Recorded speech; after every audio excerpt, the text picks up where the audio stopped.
Hello guys, this morning Sino ba? is video. Lagi naman nagtitiktok. Andito yung ating aking mga pinsan. Ayan. Matagal lang, para lang pumunta ulat sa Ayan, galing pang Bicol. Mga ano ko yan eh. Mga pinsanin. misis ko. Yan, yan ang asawa niya. Nakabot sa ano? Anong lugar ito? Ano ito?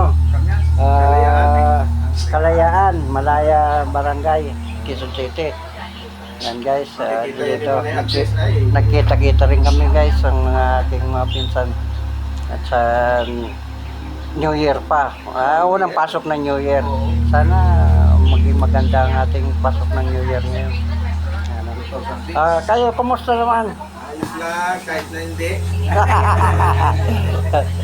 Happy naman at yaman. Lumpas ang panahon ng New Year ay kumpleto ang ating mga kamay at wala tayong Tama. doon. Happy. Ang importante, maging masaya. Happy. Talagang tinatawag na Happy New Year. Happy New Year sa mga kano ni Ando. Sa aming ano. Bakit, kumusta naman sa Bicol? Ready? Nakabot ko din yung Tagalog. Translate na lang natin sa ano niya. Termina sana sa Pulos, hindi naman sa Syudad naman. Tagalog. Syudad naman. Tama. Minsan bakas yun para... Sabi ko, may pasalamat tayo. Ayan, bayan silita oh. Ayan silito. Ano? Yeah. Busy eh. Kailangan ko ng help. Ayan.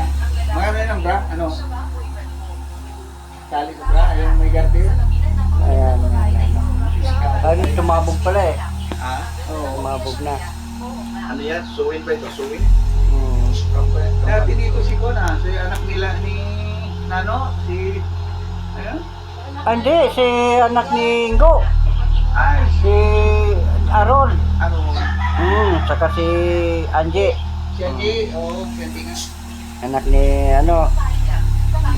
Yan? Ay ni Kilin. Ay ni Hindi nakarating dito yun. Nasa Laguna.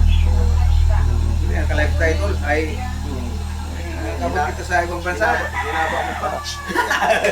Ayos na yan. Pagka makita ni Palma ni ano, si Gary. At guys, hanggang dito na lang ating video. At least nagkita-kita kami ng aming mga pinsan. At sana ay maging maligaya ang aming Pasko. Ay, New Year. Sige, hanggang dito lang guys. Magbabay na. And God bless. Laging tandaan natin, unahin natin ang Panginoon. Bye-bye.